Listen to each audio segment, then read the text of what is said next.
2. Desde los tiempos del segundo cardenal de Borbón, era el señor Esteban Luna jardinero de la catedral, por derecho que parecía vinculado en su familia. ¿Cuál fue el primer Luna que entró al servicio de la Santa Iglesia Primada? El jardinero, al hacerse esta pregunta, sonreía satisfecho, y sus ojos miraban a lo infinito, como queriendo abarcar la inmensidad del tiempo. Los Luna eran tan antiguos como los cimientos de la iglesia. Habían ido naciendo las diversas generaciones en los aposentos del claustro alto, y cuando el ilustre Cisneros aún no había construido las claverías, los Luna vivían en las casas inmediatas, como si no pudiesen existir fuera de la sombra de la primada. A nadie pertenecía la catedral con mejor derecho que a ellos. Pasaban los canónigos, los beneficiados y los arzobispos. Ganaban la plaza, morían, y otro al puesto. Era un desfile de caras nuevas, de señores que venían de todos los rincones de España a sentarse en el coro, para morir años después, dejándola vacante a otros advenedizos. Y los Luna siempre en su puesto, como si la antigua familia fuese una pilastra más de las muchas que sostienen el templo. Podría ser que el arzobispo, que un día se llamaba don Bernardo, se llamase al año siguiente don Gaspar y al otro don Fernando. Lo imposible e inverosímil era que la catedral pudiese existir sin tener algún Luna en el jardín, en la sacristía o en el crucero, acostumbrada durante tantos siglos a sus servicios. El jardinero hablaba con orgullo de su estirpe, de su noble y desgraciado pariente el condestable don Álvaro enterrado como un rey en su capilla detrás del altar mayor. Del Papa Benedicto XIII, altivo y tozudo como todos los de la familia. De don Pedro de Luna, quinto de su nombre en la silla arzobispal de Toledo, y de otros parientes no menos ilustres. Todos somos del mismo tronco, decía con orgullo. Todos vinimos a la conquista de Toledo con el buen rey Alfonso VI. Solo que unos Luna le tomaron gusto a matar moros, y fueron señores y conquistaron castillos, y otros, mis abuelos, quedaron al servicio de la catedral, como fervorosos cristianos que eran. Con la satisfacción de un duque, que cuenta sus ascendientes, el señor Esteban remontaba la cadena de los Luna hasta titubear y perderse en pleno siglo XV. Su padre había conocido a don Francisco III Lorenzana, el príncipe de la iglesia fastuoso y pródigo, que gastaba las cuantiosas rentas del arzobispado construyendo palacios y editando libros, como un gran señor del Renacimiento. Había conocido también al primer cardenal de Borbón, don Luis II, y contaba la vida novelesca de este infante. Hermano del rey Carlos III, la costumbre que dedicaba a la iglesia a los ilustres segundones le había hecho cardenal a la edad de 9 años. Pero a aquel buen señor, retratado en la sala capitular con peluca blanca, labios pintados y ojos azules, le llamaban más los goces del mundo que las grandezas de la iglesia, y abandonó el arzobispado para casarse con una dama de modesta estirpe, riñendo para siempre con el monarca, que lo envió al destierro. Y el viejo Luna, saltando de abuelo en abuelo a través de los siglos, recordaba al archiduque Alberto, que renunció la mitra toledana para ir a gobernar los Países Bajos, y al magnífico cardenal Tavera, protector de las artes. Todos príncipes excelentes, que habían tratado con cariño a la familia, reconociendo su secular adhesión a la Santa Iglesia Primada. Los tiempos de la juventud fueron malos para el señor Esteban. Eran los de la Guerra de la Independencia. Los franceses ocupaban Toledo y entraban en la catedral como paganos, arrastrando el sable en plena misa mayor, para curiosear hasta por los últimos rincones. Las alhajas estaban escondidas. Los canónigos y los beneficiados, que entonces se llamaban racioneros, vivían desperdigados por la península. Unos se habían refugiado en las plazas todavía españolas. Otros estaban ocultos en los pueblos, haciendo votos porque pronto volviese el deseado. El coro daba lástima con las escasas voces de los tímidos y los comodones que, pegados al asiento y no pudiendo vivir lejos de él, habían reconocido al rey intruso. El segundo cardenal de Borbón, el dulce e insignificante don Luis María, estaba en Cádiz, de regente del reino. Era el único de la familia que quedaba en España, y las cortes habían echado mano de él para dar cierto tinte dinástico a su autoridad revolucionaria. Cuando al terminar la guerra volvió a su sede el pobre cardenal, el señor Esteban se enterneció viendo su rostro de niño triste, rematado por una cabeza de redonda e insignificante pequeñez. Venía desalentado y cariacontecido, después de recibir en Madrid a su sobrino Fernando VII. Sus compañeros de regencia estaban en la cárcel o en el destierro. Y si él no sufrió igual suerte, era por su mitra y su apellido. El infeliz prelado quería haber hecho una gran cosa sosteniendo los intereses de su familia durante la guerra, y se veía acusado de liberal, de enemigo de la religión y del trono, sin que pudiese adivinar en qué había conspirado contra ellos. El pobre cardenal de Borbón languideció de tristeza en su palacio, dedicando sus rentas a hacer obras en la catedral, hasta que murió al iniciarse la reacción de 1832, dejando el sitio a Inguanzo, el tribuno del absolutismo, un prelado con patillas entre canas, que había hecho su carrera en las Cortes de Cádiz atacando como diputado toda reforma y abogando por el retroceso a los tiempos de los Austrias, medio seguro para salvar al país. El buen jardinero saludaba con igual entusiasmo al cardenal borbónico odiado de los reyes, que al prelado con patillas que hacía temblar a toda la diócesis con su genio acre y desabrido y sus arrogancias de revolucionario absolutista. Para él, quien llegaba a la silla de Toledo era un hombre perfecto, cuyos actos no se podían discutir, y hacía oídos sordos a las murmuraciones de canónigos y beneficiados, los cuales, fumando un cigarrillo en el cenador de su jardín, hablaban de las genialidades de aquel señor de Inguanzo, indignado contra el gobierno de Fernando VII, porque no era bastante neto y por miedo a los extranjeros no osaba restablecer el saludable tribunal de la Inquisición. Lo único que entristecía al jardinero era contemplar la decadencia de su querida catedral. Las rentas del arzobispado y las del cabildo habían sufrido gran merma con la guerra. Había ocurrido lo que en las inundaciones, que, al retirarse, arrastran árboles y casas, dejando el terreno yermo y deshabitado. La primada perdía muchos de sus derechos. Los arrendatarios se hacían dueños valiéndose de los apuros del Estado. Los pueblos se negaban a pagar sus servidumbres feudales, como si el hábito de defenderse y hacer la guerra les librase para siempre del vasallaje. Además, las empecatadas Cortes, decretando la abolición de los señoríos, habían cercenado las cuantiosas rentas de la catedral, adquiridas en los siglos en que los arzobispos de Toledo se calaban el casco y andaban con los moros a golpes de mandoble. Aun así, le restaba una fortuna considerable a la iglesia primada, y mantenía su esplendor como si nada hubiese ocurrido. Pero el señor Esteban husmeaba el peligro desde el fondo de su jardín, enterándose por los canónigos de las conspiraciones liberales y de los fusilamientos, horcas y destierros a que tenía que apelar el señor rey don Fernando para contener la audacia de los negros, enemigos de la monarquía y la iglesia. Han probado el dulce, decía, y volverán. Vaya si volverán. Así que les dejen. Durante la guerra nos dieron el primer mordisco, quitando a la catedral más de la mitad de lo suyo, y ahora nos robarán el resto, si es que logran coger la sartén del mango. El jardinero se indignaba ante la posibilidad de que esto ocurriera. ¡Ay! Y para esto habían peleado con los moros tantos señores arzobispos de Toledo, conquistando villas, asaltando castillos y acotando dehesas, que pasaban a ser propiedad de la catedral, contribuyendo al mayor esplendor del culto a Dios. Y para caer en las manos puercas de los enemigos de todo lo santo habían testado tantos fieles en la hora de la muerte, reinas, magnates y simples particulares, dejando lo más sano de su fortuna a la Santa Iglesia primada, con el deseo de salvar su alma. Que iba a ser de las 600 personas, entre grandes y chicos, clérigos y seglares, dignidades y simples empleados, que comían de las rentas de la catedral. ¿Y a eso llamaban libertad? A robar lo que no era suyo, dejando en la miseria un sinnúmero de familias que se mantenían de la olla grande del cabildo. Cuando los tristes presentimientos del jardinero comenzaron a cumplirse y Mendizábal decretó la desamortización, el señor Esteban creyó morir de rabia. El cardenal Inguanzo procedió mejor que él.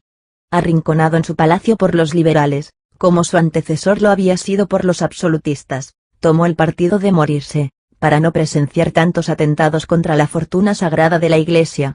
El señor Luna, que por ser simple jardinero no podía imitar al cardenal, siguió viviendo. Pero todos los días tomaba un disgusto al saber que, por cantidades irrisorias, algunos moderados de los que no faltaban a la misa mayor iban adquiriendo hoy una casa, mañana un cigarral, al otro una dehesa, fincas todas pertenecientes a la primada que habían pasado a figurar en los llamados bienes nacionales. Ladrones.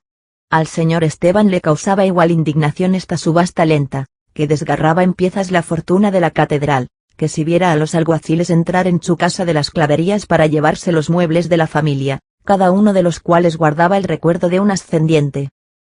Hubo momentos en que pensó abandonar el jardín, marchando al maestrazgo o a las provincias del norte en busca de los leales que defendían los derechos de Carlos V y la vuelta a los antiguos tiempos.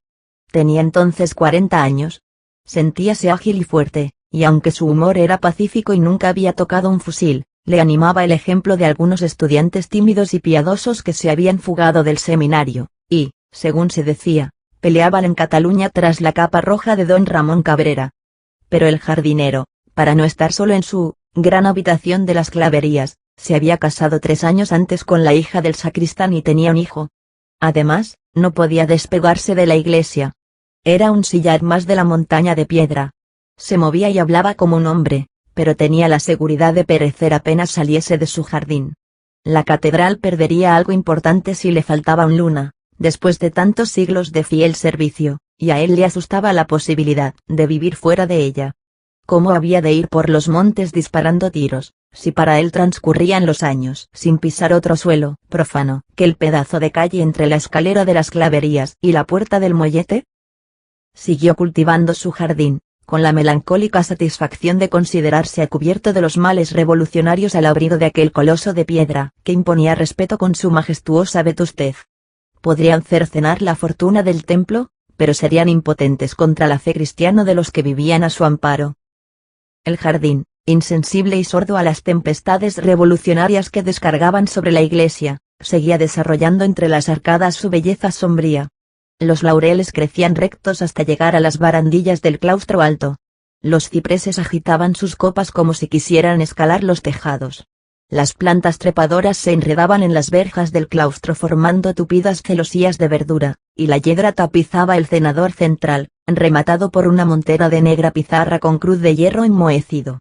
En el interior de este, los clérigos, al terminar el coro de la tarde, leían, a la verdosa claridad que se filtraba entre el follaje, los periódicos del campo carlista o comentaban entusiasmados las hazañas de Cabrera, mientras que en lo alto, indiferentes para las insignificancias humanas, revoloteaban las golondrinas en caprichosa contradanza, lanzando silbidos como si rayasen con su pico el cristal del cielo.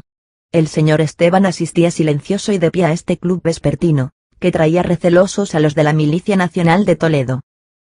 Terminó la guerra y se desvanecieron las últimas ilusiones del jardinero. Cayó en un mutismo de desesperado, no quería saber nada de fuera de la catedral. Dios había abandonado a los buenos. Los traidores y los malos eran los más. Lo único que le consolaba era la fortaleza del templo, que llevaba largos siglos de vida y aún podría desafiar a los enemigos durante muchos más. Solo quería ser jardinero, morir en el claustro alto, como sus abuelos, y dejar nuevos Luna que perpetuasen los servicios de la familia en la catedral. Su hijo mayor, Tomás, tenía 12 años y le ayudaba en el cuidado del jardín. Con un intervalo de algunos años había tenido otro, Esteban, que apenas sabía andar y ya se arrodillaba ante las imágenes de la habitación, llorando para que su madre le bajase a la iglesia a ver los santos. La pobreza entraba en el templo, reducíase el número de canónigos y racioneros. Al morir los empleados anulábanse las plazas, y eran despedidos los carpinteros, los albañiles, los vidrieros, que antes vivían en la primada como obreros adheridos a ella, trabajando continuamente en su reparación. Si de tarde en tarde era indispensable verificar un trabajo, se llamaban jornaleros de fuera. En las Claverías se desocupaban muchas habitaciones. Un silencio de cementerio reinaba allí donde antes se aglomeraba todo un pueblo falto de espacio. El gobierno de Madrid, había que ver con qué expresión de desprecio subrayaba el jardinero estas palabras, andaba en tratos con el Santo Padre para arreglar una cosa que llamaban concordato. Se limitaba el número de los canónigos, como si la iglesia primada fuese una colegiata cualquiera.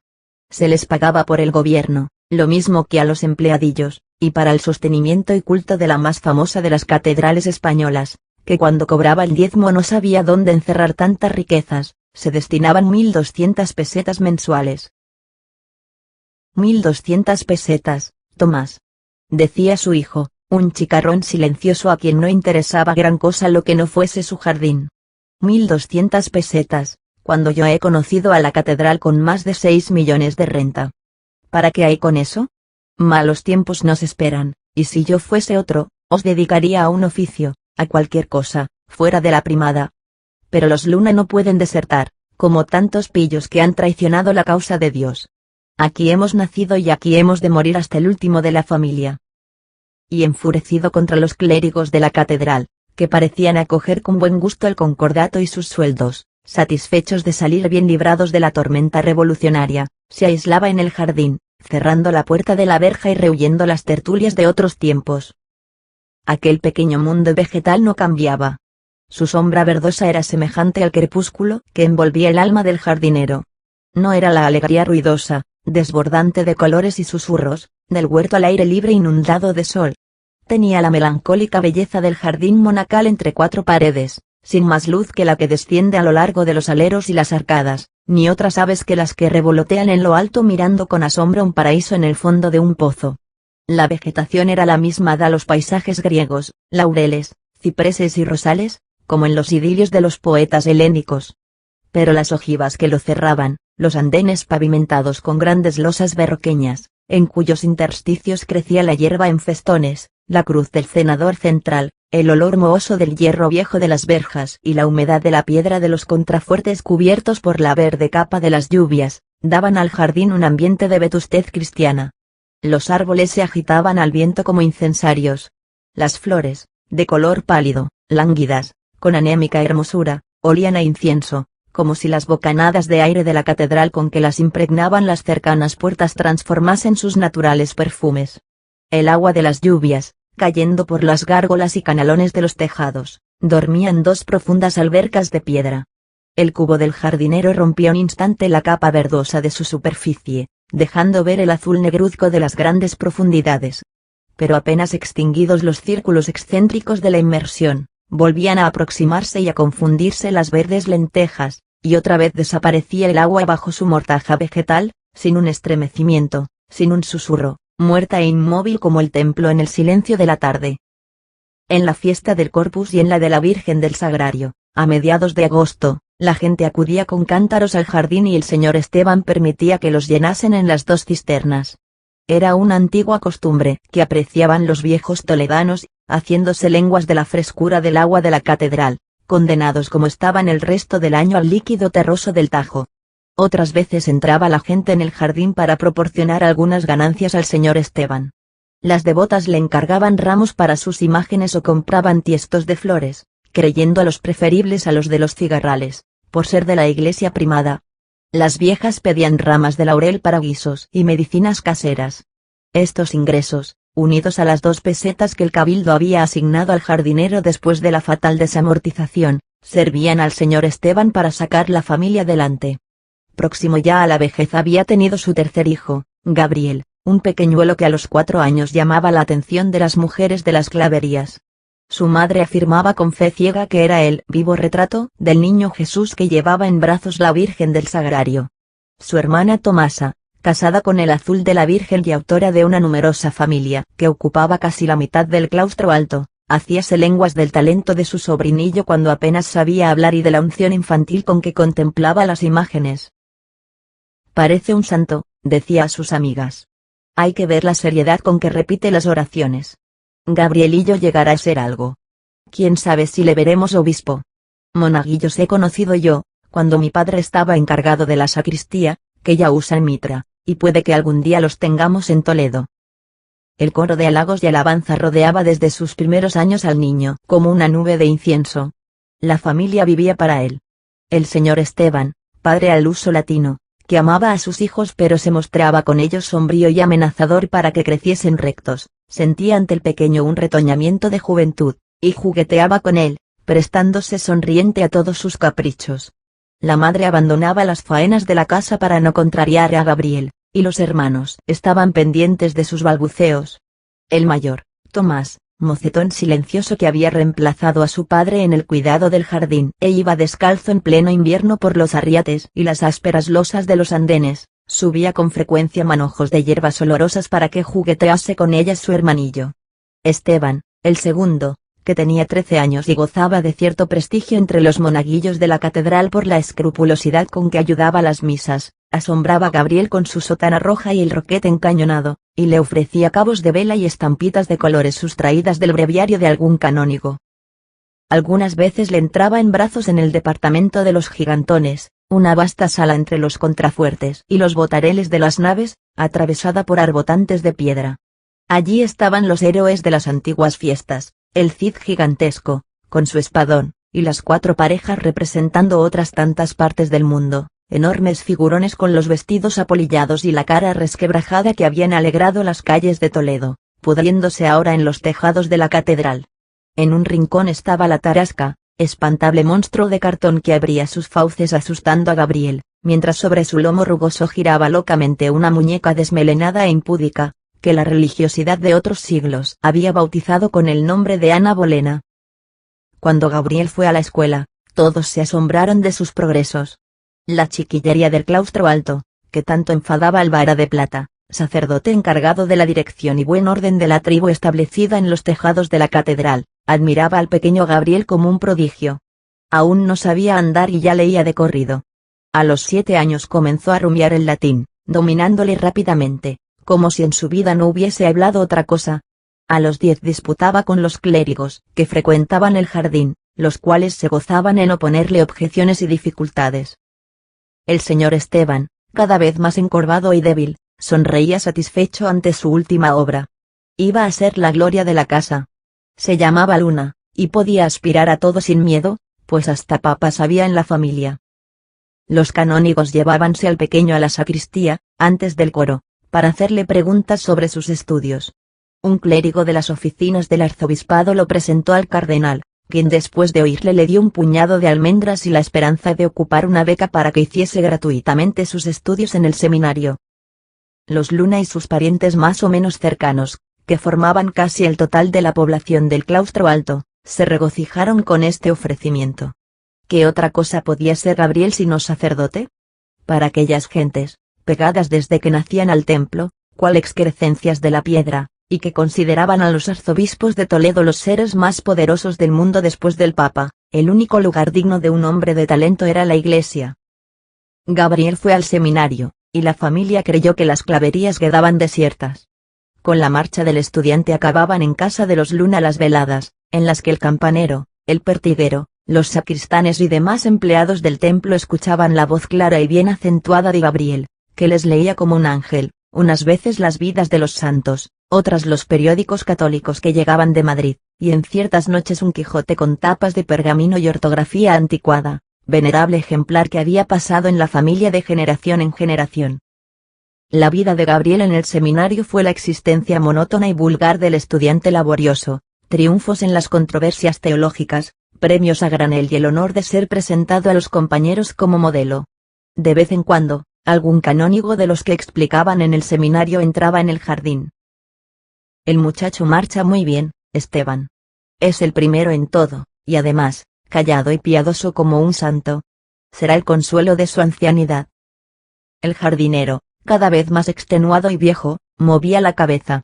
Él solo podría ver el término de la carrera de su hijo desde las alturas, si es que Dios le llamaba a ellas.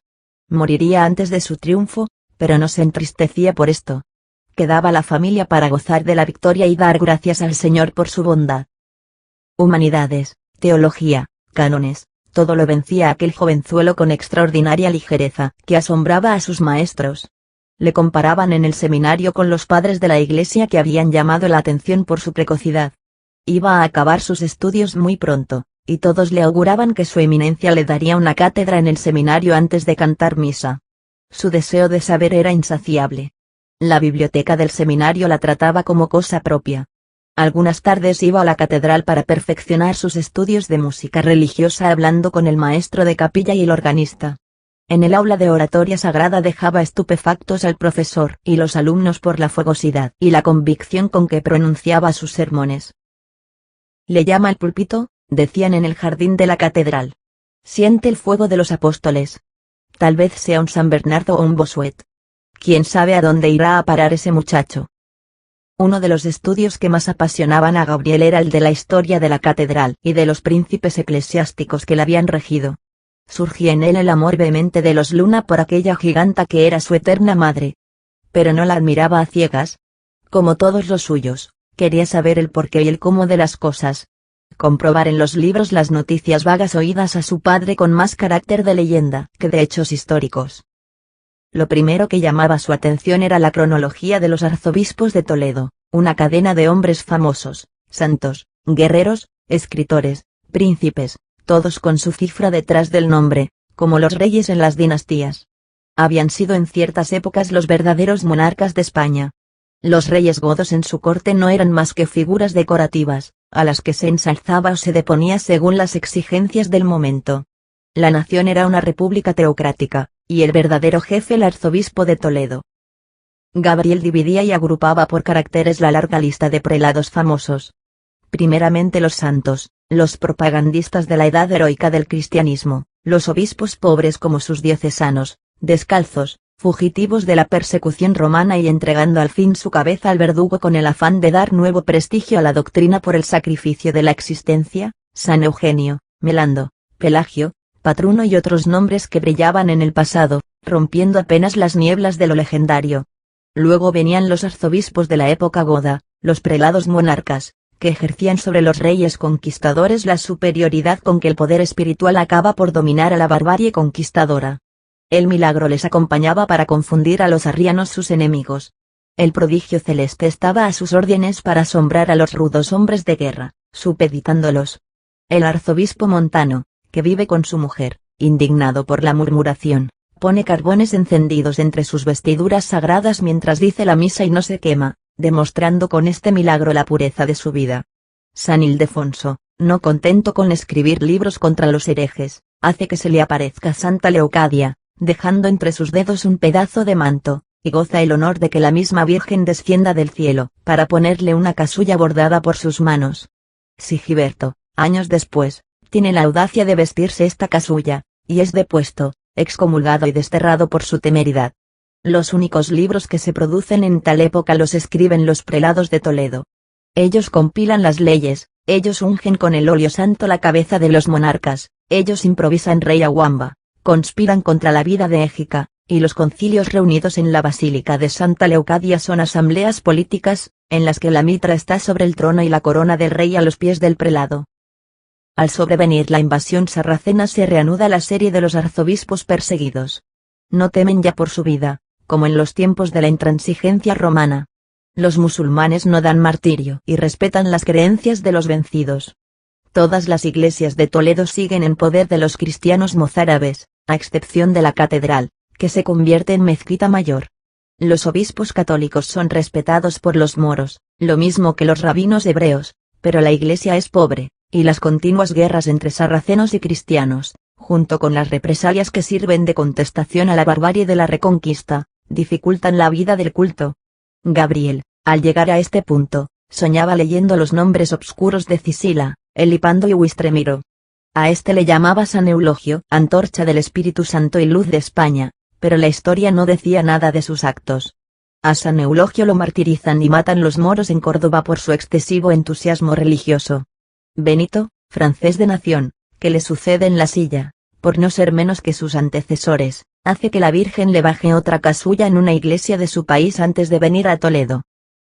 Tras estos, surgían en la interesante cronología los arzobispos guerreros, los prelados de cota de malla y hacha de dos filos, los conquistadores, que, dejando el coro a los humildes, montaban en su trotón de guerra y querían no servir a Dios si en el año no añadían algunas aldeas y montes a los bienes de la iglesia.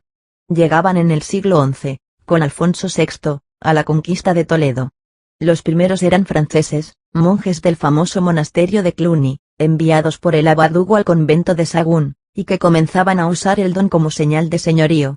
A la piadosa tolerancia de los anteriores obispos, acostumbrados al trato con árabes y judíos en la amplia libertad del culto mozárabe, sucedía la feroz intransigencia del cristiano conquistador. El arzobispo don Bernardo, apenas se ve en la silla de Toledo, aprovecha la ausencia de Alfonso VI para violar sus compromisos. La mezquita mayor sigue en poder de los moros, por pacto solemne del rey, tolerante en materias religiosas como todos los monarcas de la Reconquista. El arzobispo se apodera de la voluntad de la reina, la hace cómplice de sus planes, y una noche, seguido de clérigos y obreros, derriba las puertas de la mezquita, la limpia, la purifica, y por la mañana, cuando acuden los sarracenos a dirigir sus oraciones al sol naciente, la encuentran convertida en catedral católica. Los vencidos, seguros de la palabra dada por el vencedor, protestan escandalizados, y si no se sublevan es por la intervención del alfaquí Abu Walid, que confía en que el rey cumplirá sus compromisos. Alfonso VI, en 3 días, viene sobre Toledo desde el fondo de Castilla, dispuesto a matar al arzobispo y aún a su propia mujer por este atentado, que pone en entredicho su palabra de caballero. Pero tan grande es su furia, que los mismos árabes se conmueven.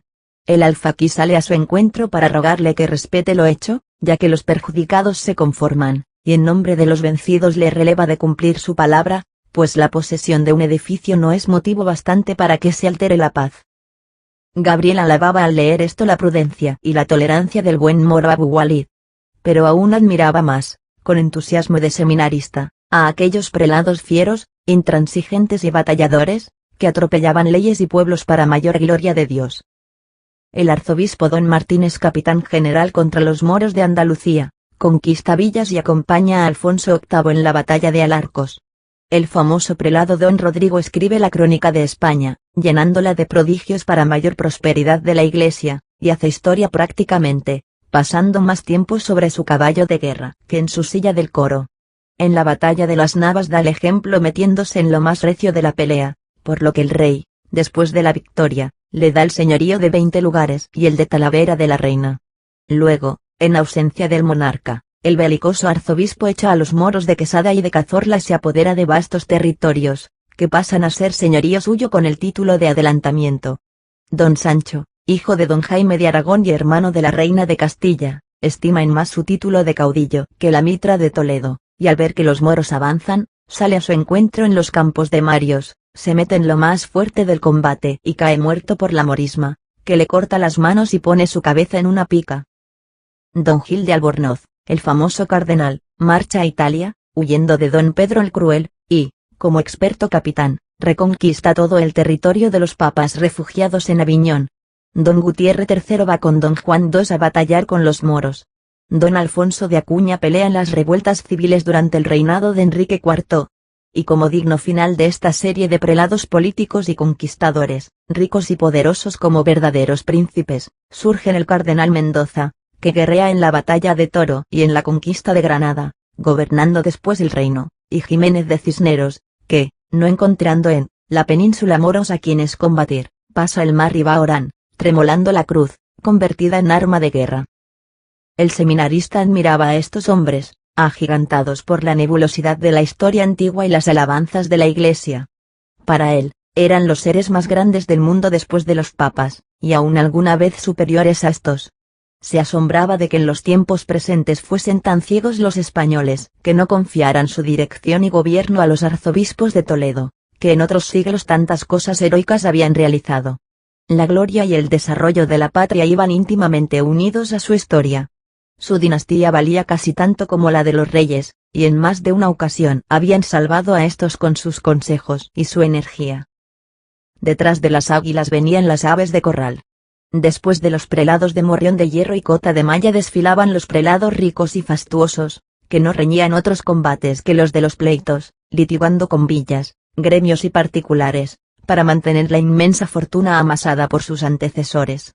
Los que eran generosos como Tavera levantaban palacios y protegían al Greco, a Berruguete y otros artistas, creando en Toledo un renacimiento, eco del de Italia.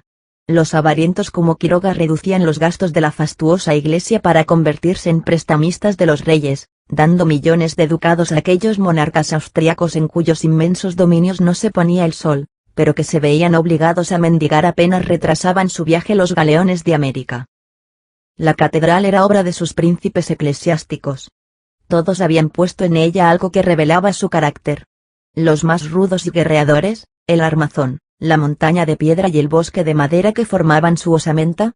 Los más cultos, elevados a la sede en época de refinamiento, las verjas de menuda labor, las portadas de petro o encaje, los cuadros, las joyas que convertían en tesoro su sacristía.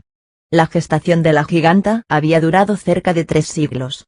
Era como los animales enormes de la época prehistórica, durmiendo largos años en el vientre materno antes de salir a luz. Cuando sus pilastras y muros surgieron del suelo, el arte gótico aún estaba en su primera época. En los 2 siglos y medio que duró su construcción, la arquitectura hizo grandes adelantos. Esta lenta transformación la seguía Gabriel con la vista al visitar la catedral, encontrando el rastro de sus evoluciones. El grandioso templo era un gigante calzado con zapatos toscos y cubierta la cabeza de deslumbrantes penachos. Las bases de las pilastras eran groseras, sin adorno alguno. Subían los haces de columnas con rígida sencillez, marcando el arranque de los arcos con capiteles simples, en los cuales el cardo gótico aún no tiene la exuberante frondosidad del período florido. Pero en las bóvedas, allí donde la catedral estaba al término de su gestación, o sea 2 siglos después de comenzada la obra, los ventanales, con sus ojivas multicolores, muestran la magnificencia de un arte en su período culminante. En los 2 extremos del crucero encontraba Gabriel la prueba de los grandes progresos realizados durante los centenares de años que necesitó la catedral para elevarse sobre el suelo. La puerta del reloj, llamada también de la feria, con sus rudas esculturas de hierática rigidez y el tímpano cubierto de compactas escenas de la creación, contrastaba con la puerta del otro extremo del crucero, la de los leones, o, por otro nombre, de la alegría, construida 200 años después, risueña y majestuosa a la par, como la entrada de un palacio y revelando ya las carnales audacias del Renacimiento, que pugnaba por aposentarse entre las rigideces de la arquitectura cristiana. Una sirena desnuda, fija a la puerta por su cola enroscada, sirve de llamador. La catedral, labrada toda en piedra blanca y lechosa de las canteras inmediatas a Toledo, se remonta de un solo esfuerzo desde las bases de las pilastras hasta las bóvedas, sin triforiums que corten las arcadas y echaten y hagan pesadas sus naves con ojivas superpuestas. Gabriel veía en ella la dulce oración petrificada subiendo recta al cielo, sin sostenes ni apoyos. La piedra blanda servía para las labores arquitectónicas. Otra piedra más blanda aún formaba las bóvedas. En el exterior, los contrafuertes y botareles, así como los arbotantes que como puentes se extienden entre ellos, son de piedra berroqueña durísima, formando un caparazón dorado, obscurecido por los siglos, que protege y sustenta las aéreas delicadezas del interior. Las 2 clases de piedra marcan el aspecto de la catedral, obscura y rojiza por fuera, blanca y lechosa por dentro. En ella encontraba el seminarista muestras de todas las arquitecturas que han florecido en la península. El gótico primitivo y rudo lo veía Gabriel en las primeras portadas. El florido en la del Perdón y la de los Leones. La arquitectura árabe extiende sus graciosos arcos de herradura en el triforium que corre por todo el ábside tras el altar mayor, siendo obra de Cisneros, que quemaba los libros de los musulmanes y restablecía su estilo arquitectónico en pleno templo cristiano.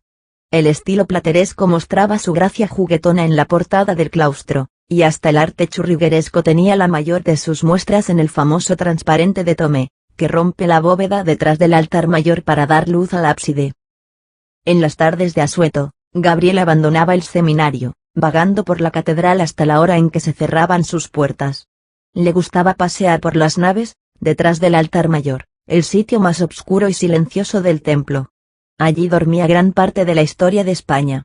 Tras la cerrada puerta de la capilla de los Reyes, guardada por 2 heraldos de piedra puestos en jarras, estaban los monarcas de Castilla en sus tumbas coronadas por estatuas de armadura de oro haciendo oración con la espada al cinto. Se detenía ante la capilla de Santiago, mirando a través de las verjas de sus 3 arcos ojivales. En el fondo, el santo de las leyendas, vestido de peregrino, con la cuchilla en alto, atropellaba con su caballo a la morisma.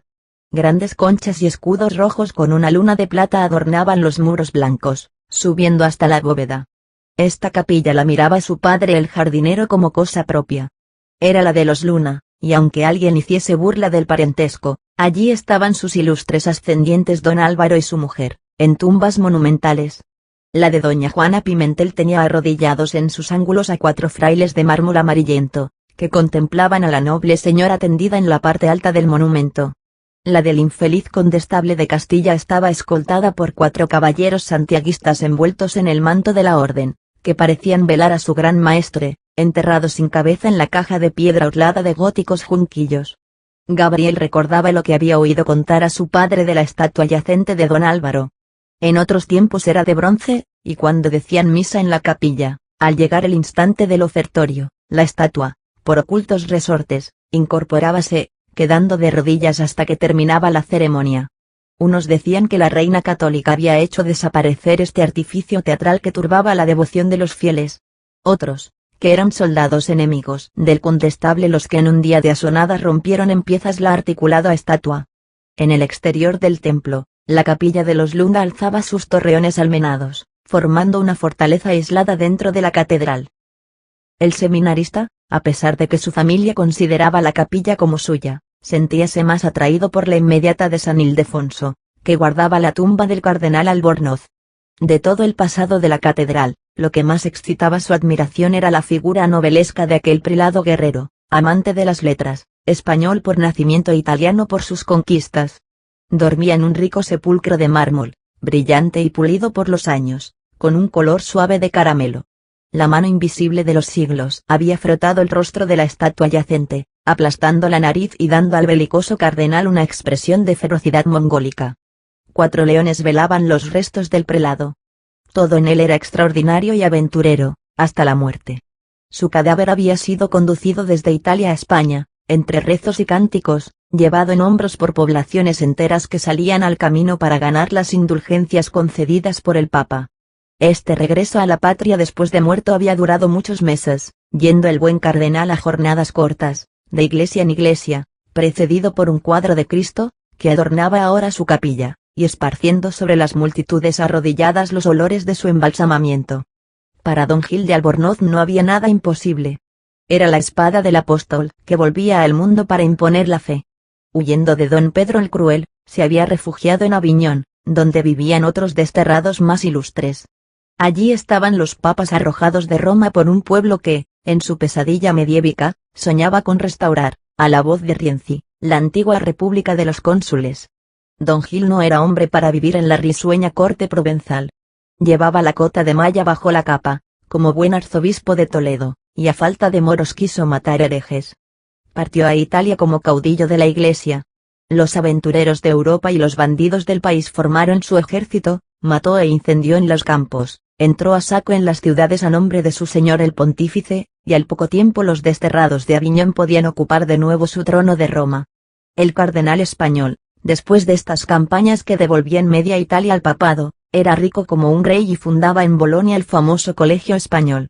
El Papa, conociendo sus rapiñas, quiso pedirle cuentas, y el altivo don Gil presentó un carro cargado de llaves y cerrojos. Son, dijo con fiereza, de las ciudades y castillos que gané para el papado. He ahí mis cuentas. El irresistible encanto que el hombre de guerra ejerce sobre el débil sentíalo el seminarista ante el cardenal Albornoz, aumentándose aún con la consideración de que tanta bravura y altivez se habían juntado en un servidor de la Iglesia. ¿Por qué no resucitaban hombres como este en la presente época de impiedad, para el renacimiento del catolicismo? Gabriel, en sus paseos por la catedral, admiraba la verja del altar mayor, maravillosa obra de Villalpando, con sus follajes de oro viejo y sus barrotes negruzcos con manchas de estaño. Estas manchas hacían afirmar a los mendigos y guías del templo que la verja era de plata, solo que los señores canónigos la habían pintado de negro, para evitar que la robasen los soldados de Napoleón. Detrás de ella lucía el retablo del altar mayor, su majestuosa fábrica de un dorado suave y viejo, todo un mundo de figuras representando, bajo calados doseletes, las diversas escenas del drama de la pasión. Entre el retablo y la verja, el oro parecía chorrear, resbalando por las blancas paredes, marcando con líneas deslumbrantes las junturas de los sillares. Bajo ojivas dentadas, estaban los sepulcros de los reyes más antiguos de Castilla y el del gran cardenal Mendoza. En los remates de la crestería, una orquesta muda de ángeles góticos, de rígida dalmática y plegadas alas, tañían laúdes, teorbas y flautas. En la parte central de las pilastras confundíanse con las imágenes de los santos obispos las estatuas de personajes históricos y legendarios. A un lado, el buen alfaquí Abu Walid, inmortalizado en un templo cristiano por su espíritu tolerante. En el lado opuesto, el misterioso pastor de las Navas que enseñó a los cristianos el camino de la victoria, desapareciendo después como un enviado divino, imagen de mísero villano, con el rostro achatado cubierto por un grosero capuchón. A ambos costados de la verja, como testimonio de la pasada opulencia del templo, los dos púlpitos de ricos mármoles y bronce cincelado. Gabriel echaba una mirada al coro, admirando su sillería portentosa ocupada por los canónigos, y pensaba con entusiasmo que tal vez lograse algún día sentarse en ella, con gran orgullo de su familia. En su vagar por el templo, deteníase más allá, ante la enorme imagen de San Cristóbal, una pintura al fresco tan mala como imponente. Un monigote que ocupaba todo un lienzo del muro, desde el zócalo hasta la cornisa, y que por su tamaño parece el único habitante digno de la catedral. Los cadetes venían por la tarde a contemplarlo, siendo para ellos lo más notable de la primada aquel coloso de carnes sonrosadas que, con el niño al hombro, adelantaba sus piernas angulosas, apoyándose en una palmera que parecía una escoba. La alegre juventud militar divertíase midiendo los tobillos con el sable y calculando después cuántos sables de altura alcanzaba el bendito coloso. Era la aplicación más inmediata que podían hacer de los cálculos matemáticos con que les aburrían en la academia. El aprendiz de cura irritábase ante la desenvoltura de pájaros traviesos con que pasaban por el templo los aprendices de guerrero. Algunas mañanas asomábase a la capilla mozárabe, siguiendo atentamente la anticuada liturgia de los sacerdotes adscritos a ella, fieles guardadores del culto católico de la Edad Media.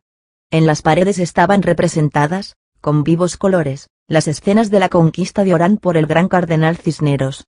Gabriel, escuchando el canto monótono de los sacerdotes mozárabes, recordaba las luchas en tiempo de Alfonso VI entre la liturgia romana y la de Toledo, el culto extraño y el nacional. Los creyentes, para acabar la eterna disputa, habían apelado al juicio de Dios. El rey nombró el campeón de Roma, y los toledanos confiaron la defensa del rito gótico a la espada de Juan Ruiz, un castellano de orillas del Pisuerga. Triunfó en el combate el breviario gótico, demostrando su superioridad con magníficas cuchilladas. Pero aún después de manifestarse por este medio contundente la voluntad de Dios, el rito romano fue poco a poco enseñoreándose del culto, hasta dejar al mozárabe arrinconado en aquella capilla, como una curiosidad del pasado. Por las tardes, cuando terminado el coro se cerraba la catedral, Gabriel subía a las habitaciones del campanero, asomándose a la galería de la Puerta del Perdón. Mariano, el hijo del campanero, un muchacho de la misma edad del seminarista, unido a él por el respeto que le inspiraba su sabiduría, lo guiaba en sus excursiones por las alturas del templo. Se apoderaban de la llave de las bóvedas y entraban en este lugar misterioso, al que únicamente subían los obreros de tarde en tarde. La catedral era fea y vulgar vista desde arriba. En sus primeros tiempos habían quedado las bóvedas de piedra al descubierto, sin más remate que una calada barandilla de aéreo aspecto. Pero las lluvias habían maltratado las bóvedas, amenazando destruirlas, y el cabildo cubrió la catedral con un techo de pardas tejas, que daba a la iglesia primada el aspecto de un almacén o de una inmensa casa de vecindad. Las pinas de los botareles parecían avergonzadas asomando sobre la cubierta vulgar. Los arbotantes se hundían y desaparecían entre las áridas construcciones de las dependencias adosadas a la catedral.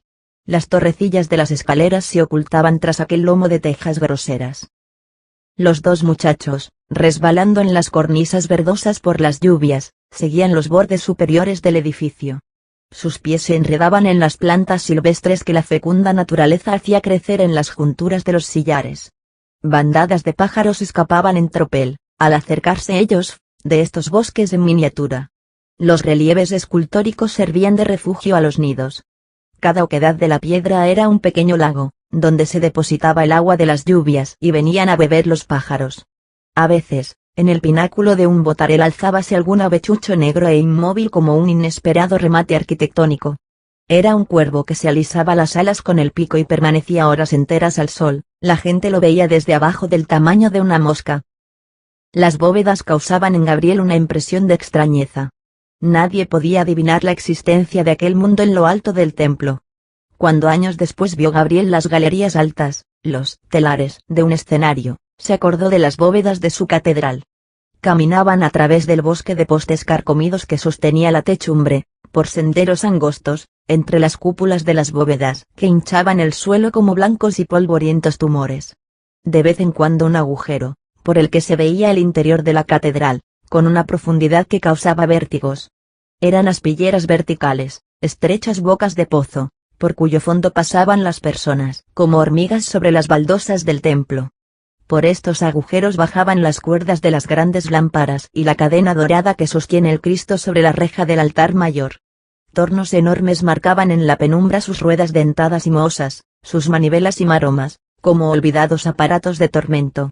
Era la maquinaria oculta de las grandes representaciones religiosas. Con estos artefactos se izaba el grandioso dosel del monumento de Semana Santa.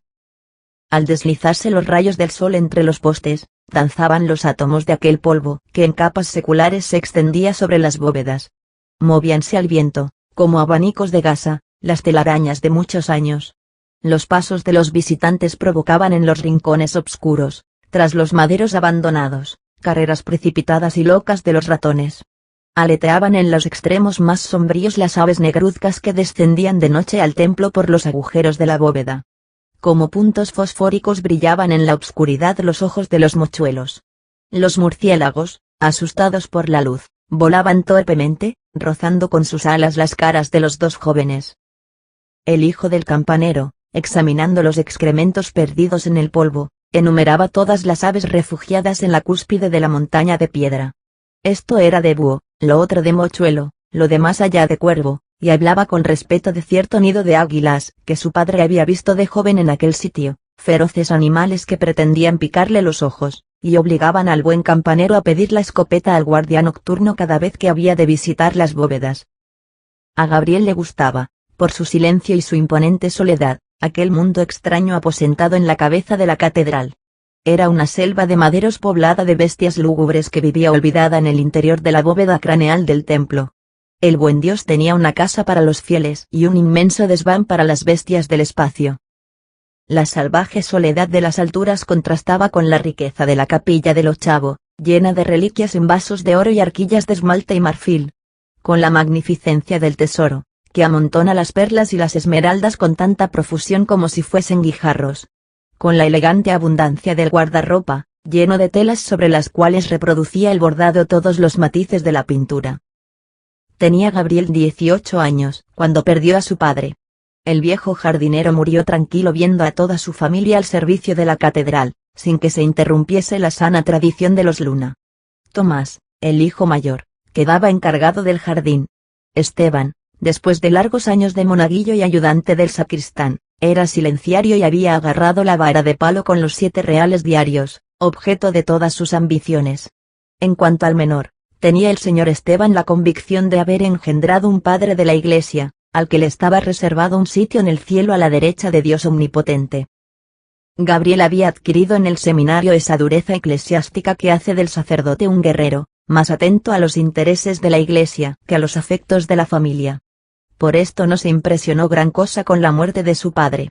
Desgracias de mayor gravedad traían preocupado al seminarista.